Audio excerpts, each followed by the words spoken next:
Hello, my dear students. Very good evening. As I told you in yesterday's video, that tomorrow once again I am going to put a new video for you. So for the same I am here. आज हम political science के बेटा दो chapters को एक साथ लेंगे. Chapter 1 power sharing and chapter 2 federalism. Okay, दोनों चैप्टर एक्चुअली एक दूसरे से बहुत ज़्यादा कोरिलेटेड हैं, क्योंकि जब हम पावर शेयरिंग पढ़ते हैं बेटा, when definitely it has been taught to you all in your class, तो वहाँ पर आपको कहीं ना कहीं फेडरलिज्म के साथ उसको मैच करके ही पढ़ाया गया होगा. क्योंकि जब फेडरलिज्म क्या है, फेडरलिज्म एक पावर शेयरिंग का पार्ट ही है. ठीक है, तो आज हम इन दोनों चैप्टर्स के कुछ एमसीक्यूज़, कुछ true false assertion reason based questions करने जा रहे हैं. सो आई होप आपने कल की वीडियो को एंजॉय किया होगा और जो क्वेश्चंस मैंने दिए थे वो भी ज़रूर किए होंगे. लेकिन बेटा आप एक काम कर दिया करो, answers if possible comment box में डाल दिया करो, जिससे मुझे पता चलता रहे दैट यू आर डूइंग और नॉट. ओके, और कोई भी आपका अगर कोई जर्नल क्वेश्चन है तो वो भी आप वहाँ पर बता सकते हैं. ठीक है, और वीडियो जब भी आप शुरू करें उससे पहले उसको लाइक कर दें, उस पर कमेंट कर दें और पॉसिबल हो सके तो उसको शेयर भी कर दें. शेयर करने का मैंने कल भी आपको बताया था कि कुछ और बच्चों को भी ऐसा कंटेंट मिल जाए, क्योंकि definitely you are going to see some questions from these all the videos. बहुत सेलेक्ट करके इनको बनाया जा रहा है, हर तरह के क्वेश्चंस को रखा जा रहा है बेटा. मॉडरेट टाइप भी रखे जा रहे हैं, कुछ क्वेश्चंस इसमें ऐसे भी हैं जो जनरली एग्जामिनर पूछता है, टफ क्वेश्चंस होते हैं, ऐसे ही बेटा पेपर भी बनता है. ठीक है, so let's begin our work. Daily अब मुझे शायद ये बोलने की ज़रूरत नहीं होगी, डेली जब भी वीडियो होगी हम डायरेक्ट उसको शुरू करेंगे. ठीक है, सो ये 20 MCQs की एक वर्कशीट है. So let's begin from question number 1. In the capital city Brussels 80% people speak. यहाँ इसके बाद एक ब्लैंक है. ओके, तो आपको इस ब्लैंक में फिल करना है कि क्या होगा. फ्रेंच, डच, जर्मन और इंग्लिश. गैस कीजिए. गैस करने का मैंने आपको कल भी एक लॉजिक बताया था कि गैस करने का लॉजिक बेटा ये होता है कि आप पहले अपने आप को एक बार चेक कर लीजिए और फिर मेरी तरफ से आपको आंसर मिल जाएगा. ठीक है, तो देखिए इसमें लगा आपको पता क्या है. चलिए मैं आपको बता देता हूं, फ्रेंच होगा बेटा. इसमें थोड़ी सी डिटेल दूंगा मैं. Brussels actually is the capital of Belgium, right. So वहां पर एक एथनिक कंपोजिशन था, एथनिक एक प्रॉब्लम था, टेंशन भी था वहां, जिसमें दो लैंग्वेजेस के लोग थे, फ्रेंच और डच. और उसको हमने दो अलग अलग तरह से पढ़ा है. एक पूरे कंट्री के हिसाब से पढ़ा है बेटा और एक उसकी कैपिटल के हिसाब से पढ़ा है, राइट. तो कैपिटल में 80% आपके फ्रेंच स्पीकिंग थे और 20% डच स्पीकिंग थे. लेकिन अगर हम पूरी कंट्री की बात करते हैं, if we talk about the whole country Belgium, तो वहाँ बेटा 59% आपका डच था, 40% फ्रेंच और 1% जर्मन. ये वहाँ का कॉम्पोजिशन था. ठीक है, तो राइट आंसर होगा इसका ए, फ्रेंच. सेकेंड क्वेश्चन की तरफ चलते हैं बेटा. विच of the following is not a subject of the union list. देखिए बेटा, हमारे कॉन्स्टिट्यूशन में जनरली 3 लिस्ट हैं और एक और अफेयर के नाम से या लिस्ट के नाम से ही 4th लिस्ट होती है, जिसको हम कंकरेंट लिस्ट बोलते हैं, राइट. तो union list, state list, concurrent list, okay, and residuary list. इन चारों को मैं यहाँ एक्सप्लेन नहीं कर रहा हूँ अभी, सिर्फ आपको एक टच दे रहा हूँ कि आपने ये चारों लिस्ट के बारे में अच्छे से पढ़ा होगा. तो उनमें कुछ सब्जेक्ट्स होते हैं, स्पेसिफिक सब्जेक्ट्स की इन सब्जेक्ट्स पर यूनियन गवर्नमेंट को ही लॉ बनाने का राइट है, कुछ सब्जेक्ट्स पर स्टेट गवर्नमेंट को लॉ बनाने का राइट है. लेकिन कुछ चीज़ें ऐसी होती हैं, कुछ सब्जेक्ट्स ऐसे होते हैं, कुछ अफेयर्स ऐसे होते हैं जिनमें दोनों गवर्नमेंट एक साथ बैठकर ही वर्क करती हैं. कोई भी सिंगल गवर्नमेंट उस पर कोई डिसीजन नहीं ले सकती, राइट. सो क्वेश्चन है यहाँ पर, which of the following is not a subject of the union list. तो आप प्लीज चेक कीजिए. A, foreign affairs, B, currency, C, banking and D, law and order. तो गैस कीजिए इसका आंसर क्या होगा। ओके, आंसर होगा बेटा इसका डी, लॉ एंड ऑर्डर। बाकी तीनों foreign affairs, currency and banking ये यूनियन लिस्ट के ही वर्क हैं। ओके, चलिए आगे चलते हैं बेटा। इंपॉर्टेंट क्वेश्चन है बेटा बहुत, और इस बार आई एम टेलिंग यू कि यहां से एक क्वेश्चन आपका 3 मार्क्स और 5 मार्क्स में भी एग्जाम में आएगा। पंचायती राज सिस्टम से, ग्राम सभा से, लोकल बॉडीज जिनको हम कहते हैं। तो क्वेश्चन पढ़ते हैं बेटा। The number of seats reserve for women in Panchayati Raj bodies is what part of total seats. देखिए ऑप्शन नंबर 1 है 1/4, ऑप्शन नंबर बी है 1/3, ऑप्शन नंबर सी है 1/6 एंड ऑप्शन नंबर डी है हाफ। गैस कीजिए क्या आंसर होगा इसका। एक अमेंडमेंट हुआ था बेटा 1992 में, ठीक है, डिसेंट्रलाइजेशन हुआ, वहाँ से गवर्नमेंट को डिसेंट्रलाइज किया गया। तो वहाँ के बाद बहुत सारी चीज़ें लोकल बॉडीज़ को, लोकल गवर्नमेंट को अवेल कराई गई। तो उसी का एक क्वेश्चन है वीमेन से रिलेटेड। तो ऑप्शन इसका बी राइट होगा, B is the right answer. So we are going to next. देखिए बेटा मैंने सभी पार्ट से एक एक क्वेश्चन को रखने की कोशिश की है जिससे आप कनेक्ट हो जाएं चैप्टर्स के साथ भी, ठीक है। एक क्वेश्चन यहां से आता है, देखिए ब्लैंक है शुरू में, इज एन एग्जाम्पल ऑफ यहां से मिसिंग है, of holding together federation, is an example of holding together federation. दो तरह की फेडरेशन होती है बेटा, there are 2 types of federation, holding together federation and coming together federation, right. So option number 1 USA, option number B India, option number C Pakistan and option number D Sri Lanka. तो guess कीजिए और बताइए इसका answer क्या होगा। Okay, so I am telling you the answer, option number A is the right answer. Children इस तरह के क्वेश्चंस आपको एग्जाम में मिलेंगे बेटा, तो इनके कुछ और आपके पास एग्जाम्पल्स होने चाहिए। वैसे एक नंबर में एक ही पूछा जाता है, लेकिन आपके पास कुछ और एग्जाम्पल्स भी होने चाहिए। सो आपको क्या करना है, you will have to write some more examples, 1 और 2 एग्जाम्पल्स इन कमेंट बॉक्स, जिससे मुझे पता चल सके कि आपको बाकी एग्जाम्पल्स का भी पता है। कई बार देखिए बेटा क्वेश्चन कैसे आता है, क्वेश्चन दे देंगे आपको यहाँ पर, Sri Lanka is an example of holding together federation, true and false. तो हम ट्रू और फॉल्स तभी कर पाते हैं जब हमें उसके राइट आंसर्स पता हों। तो कमेंट बॉक्स में आई विल बी वेटिंग कि आपके बाकी एग्जाम्पल्स आते हैं या नहीं। तो इसका ऑप्शन हो जाएगा ए, राइट आंसर। चलिए आगे चलते हैं बेटा। Okay, most awaited questions for the students, क्योंकि सीबीएसई ने बेटा ये लास्ट ईयर से ही नेजेशन रीजन बेस्ड क्वेश्चंस को ऐड किया है। अच्छा है, बच्चे थोड़ा डीप भी पढ़ते हैं और अपना जो उनका क्रिटिकल थिंकिंग है, जो उनकी थिंकिंग स्किल्स हैं, वो भी अच्छे से डेवलप होती हैं इन क्वेश्चंस के साथ। So let's begin. Assertion, India is a federal country. Reason, in India power is divided between a central authority and various constituent units. So both are simple. Simple तो सारा ही होता है बेटा, ये एक क्विक रिवीजन वर्कशीट होती है जिसमें बच्चे को ये पता चल जाता है कि हाँ मैंने चैप्टर को अच्छे से गो थ्रू किया है, मैंने पढ़ा है, ठीक है। तो बताइए क्या आंसर होगा इसका। ऑप्शंस एज यूजुअल जो मैं आपको दिखाता हूँ वही ऑप्शंस होंगे। ऑप्शंस ये हैं बेटा, इसके देख लीजिए। चलिए, तो इसका option number 1 is the correct answer बेटा। Both A and R true and R is the correct explanation of the assertion, ठीक है। आप चाहें तो स्क्रीनशॉट ले सकते हैं। ओके, देख लीजिए इसका स्क्रीनशॉट। चलते हैं बेटा आगे।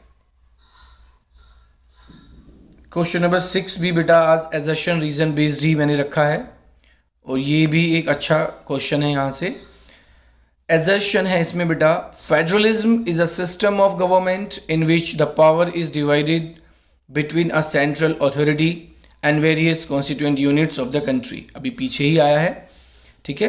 रीजन लेकिन हमें देखना होगा। India is a federal country because it is divided into number of states. ध्यान से सुनिए, ध्यान से देखिए, ध्यान से पढ़िए बेटा। हल्का सा फ्लैक्चुएशन ही आपके आंसर को गलत कर सकता है। चलिए, ऑप्शन फिर से वही होंगे, ऑप्शंस में कोई चेंज नहीं होता इसमें बेटा। तो आप मुझे बताइए कि इसका आंसर क्या होगा। I hope that you must have thought. So option number 3 is the right answer this time. A is true but R is false. Children, you can see India is a federal country because it is divided into number of states. Number of states, not only number of states. The government has divided into two or more than two levels of government. Right? So ये छोटी छोटी चीज़ें आपको बेटा ध्यान रखनी है जब भी आप कोई क्वेश्चन सोल्व करते हैं या उसको उस आंसर को देते हैं। क्वेश्चन नंबर 7 भी assertion and reason based question मैंने रखा है बेटा इसमें, तो चलिए पढ़ते हैं। एजर्शन है banking is included in union list. अभी पीछे भी एक क्वेश्चन आया है इससे रिलेटेड ही। Reason, a uniform policy is required for this throughout the country. Think, सोचिए बेटा, 4 में से क्या आंसर होगा। Banking is included in union list. Reason है a uniform policy is required for this throughout the country. Option I am going to show you.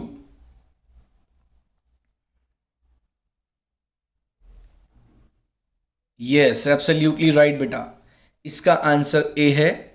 ठीक है, both A and R true and R is the correct explanation of the assertion. इसी के साथ हम आगे question में चलते हैं बेटा। आप लोग वीडियो को देख करके बेटा लाइक एंड कमेंट जरूर करें बेटा। ठीक है, डे टू डे आपको इस तरह की वीडियोस मिलती रहेंगी जिसमें वर्कशीट होगी। मैं कुछ special videos assertion reason based question की भी रखने वाला हूँ। ठीक है, तो वो तभी मिल पाएंगी जब आपका इस तरह से एक एनकरेजमेंट और जो पूरे एंथुसियाज्म से आप लोग देखते हैं वीडियो, तो उसमें आप लाइक कमेंट और शेयर जरूर करें। ठीक है, चलिए क्वेश्चन पढ़ते हैं। What was the percentage of French speaking people in Wallonia region. बेटा 2 रीजन में डिवाइड था। ठीक है, जो ये स्पीकिंग एथनिक कंपोजिशन था ये 2 अलग अलग रीजन में डिवाइड था, जिसमें हमने वालोनिया रीजन के लिए स्पेशली क्वेश्चन पूछा है। वालोनिया रीजन में कितने % लोग फ्रेंच बोलते थे।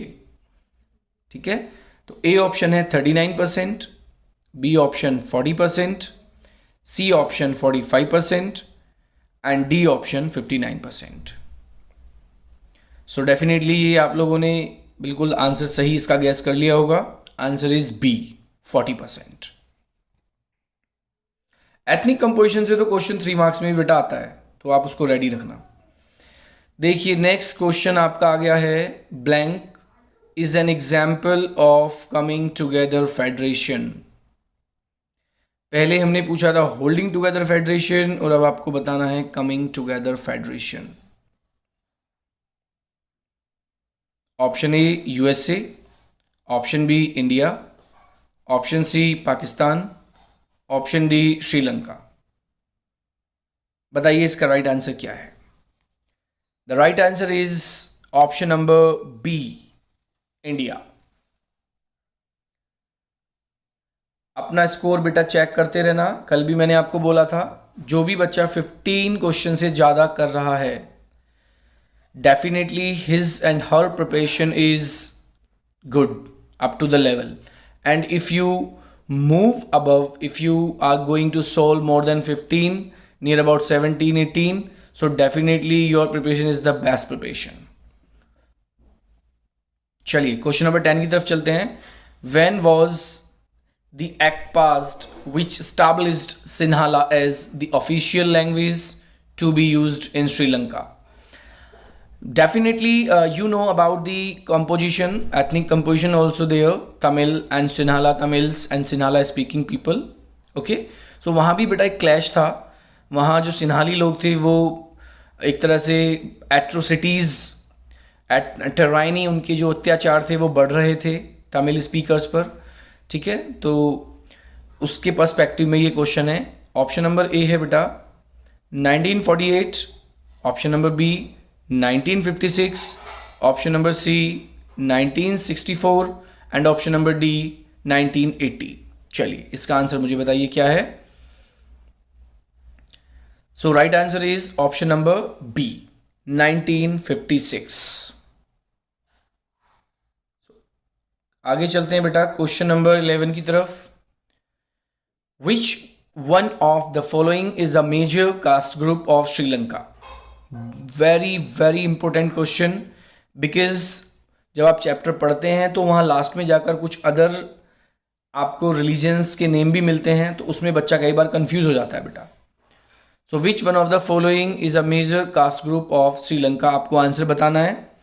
फर्स्ट में है क्रिश्चियन एंड तमिल, बी में है बुद्धिस्ट एंड हिंदू, सी में है बेटा सिन्हाली एंड तमिल, और डी में है बेटा Sinhali and Christian.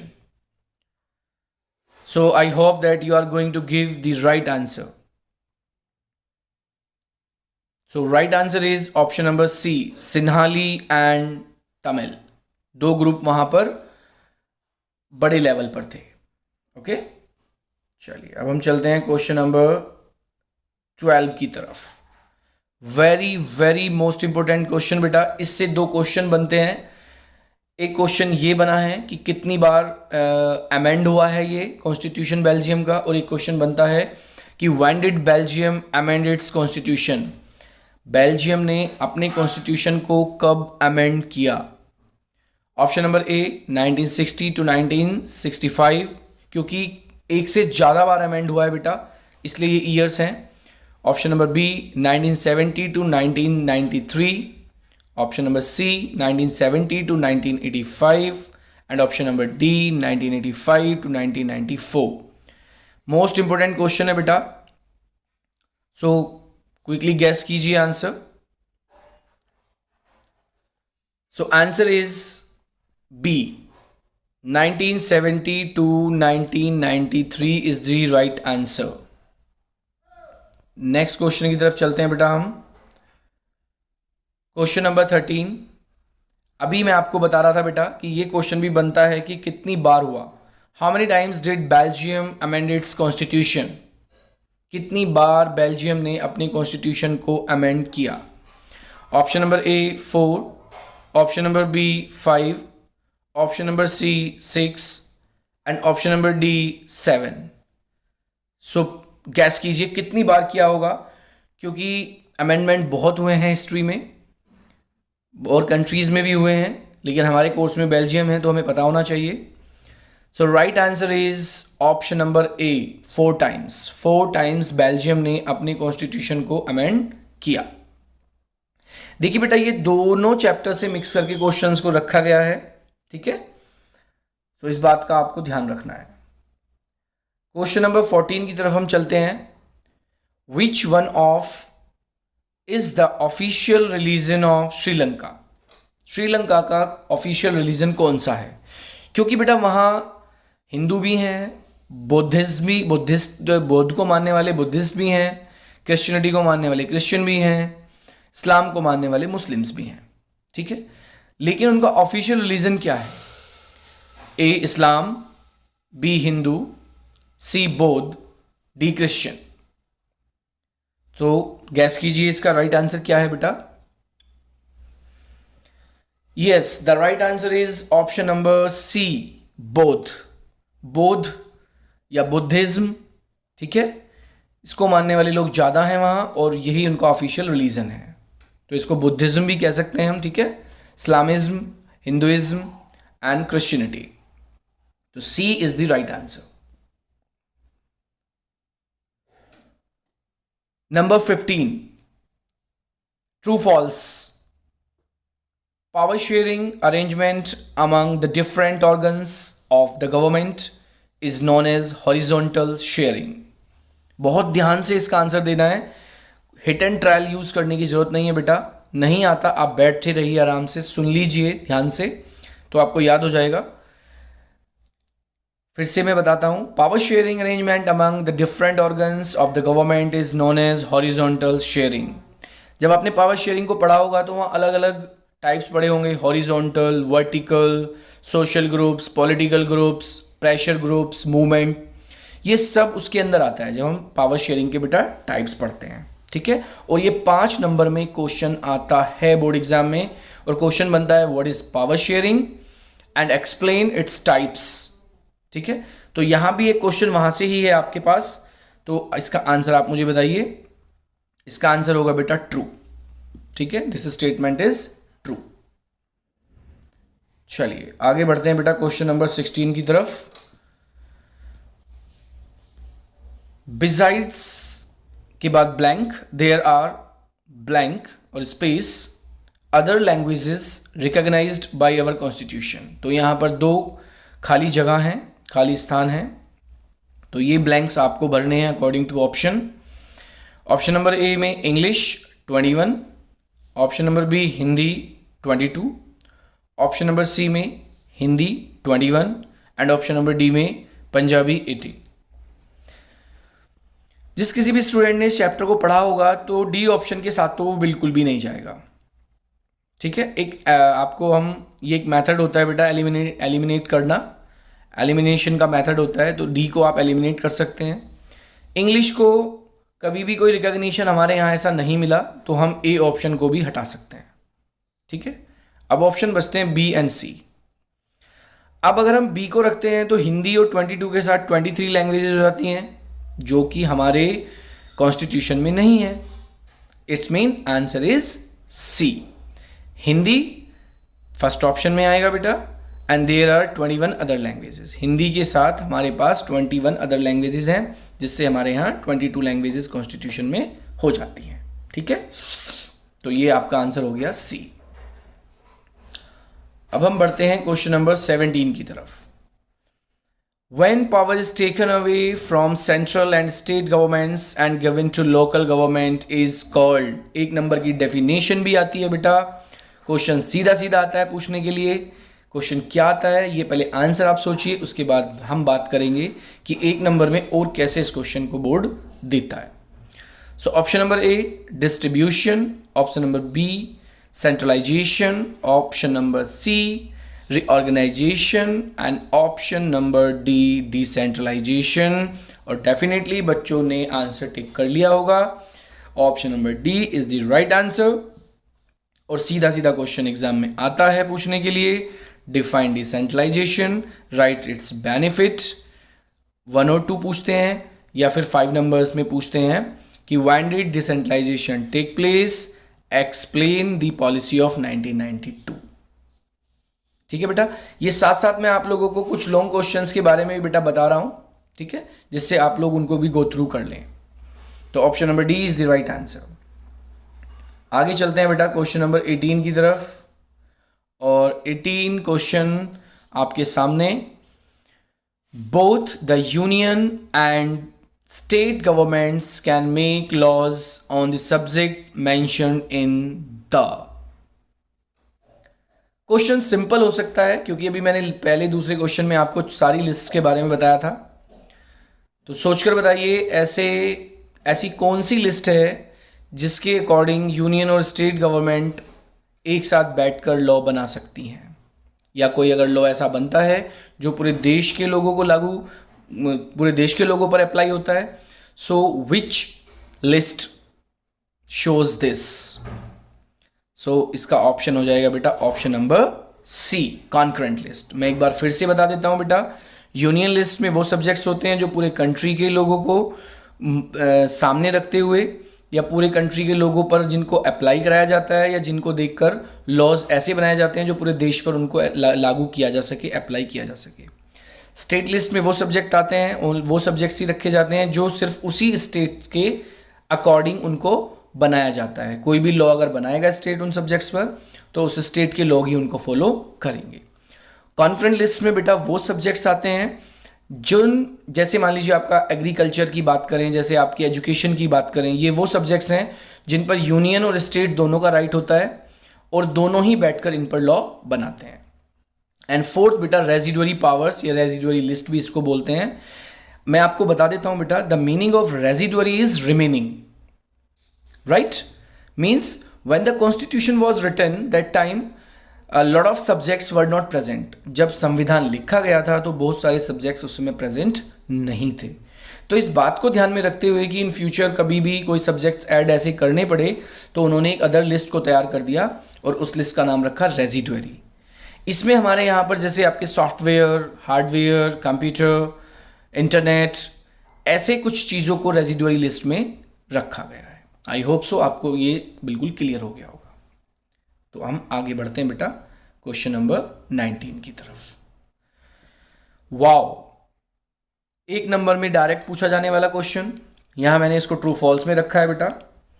The chairperson of the municipal corporation is known as the sarpanch. Guess कीजिए ये ट्रू है या फॉल्स है. अगर बेटा ये आप इसको फॉल्स बोलते हैं तो आपको कमेंट बॉक्स में मुझे इसका राइट आंसर बताना है. Got it? What I am telling it is clear to you. अगर इसको आप फॉल्स बोलते हैं तो इसका आप मुझे राइट आंसर बताना है, और अगर ट्रू बोलते हैं तो राइट आंसर आपके सामने है. तो गैस किया होगा आपने, मैं आपको बता देता हूं. The right answer is false. Okay. तो अगर उसको सरपंच नहीं कहते बेटा तो क्या कहते हैं? जो कहते हैं, I am waiting definitely after putting this video on my channel. So I will see your comment कि आपके हिसाब से क्वेश्चन नंबर 19 का सही आंसर क्या है. ओके, चलिए इसी के साथ हम आगे और आज के लास्ट क्वेश्चन की तरफ आ चुके हैं हम. लास्ट क्वेश्चन है बेटा, Sri Lanka emerged as an independent country in. Very very important question जिसका आंसर आपको पता होना चाहिए. Sri Lanka emerged as an independent country in. कौन से ईयर में श्रीलंका एक स्वतंत्र देश की तरह निकल कर आया, या किस ईयर में वो स्वतंत्र हुआ? बहुत लंबे समय से वहाँ पर भी सिविल वॉर्स, लड़ाई झगड़े चल रहे थे, लेकिन इसके बाद वो भी स्वतंत्र हो गया. चलिए बिना देरी किए आंसर बताते हैं. Option number D is the right answer. 1948 में श्रीलंका एक इंडिपेंडेंट कंट्री बन गया था बेटा. ओके, तो ये आज का हमारा 20 मोस्ट इंपोर्टेंट क्वेश्चंस का सेशन रहा. अगर बेटा आपको कोई डाउट है तो आप मुझे कमेंट बॉक्स में डाल सकते हैं. Definitely I will answer you in next video. चाहे वीडियो मैं किसी भी चैप्टर की बनाऊं बेटा, सो मुझे आपके वो आंसर वहाँ पर भी देने हैं. ठीक है. तो बेटा ये आज हमारे 2 चैप्टर हमने कवर किए हैं. कुछ क्वेश्चंस के साथ एजर्शन रीजन बेस्ड क्वेश्चंस मिले हैं हमें, ट्रू फॉल्स मिले हैं, कुछ MCQs मिले हैं. मैंने उनको कुछ अलग लेवल पर भी आपको एक्सप्लेन करने की कोशिश की है, जिससे कि आपके दोनों चैप्टर के साथ कनेक्शन बन जाए, कॉन्टैक्ट बन जाए, आपको रिकॉल हो जाए कि आपने क्या क्या पढ़ा था. ठीक है. तो बेटा जब भी आप कोई वीडियो देखते हैं, ये आपसे एक रिक्वेस्ट है कि आप लाइक, शेयर और कमेंट करना बिल्कुल ना भूलें बेटा. ठीक है.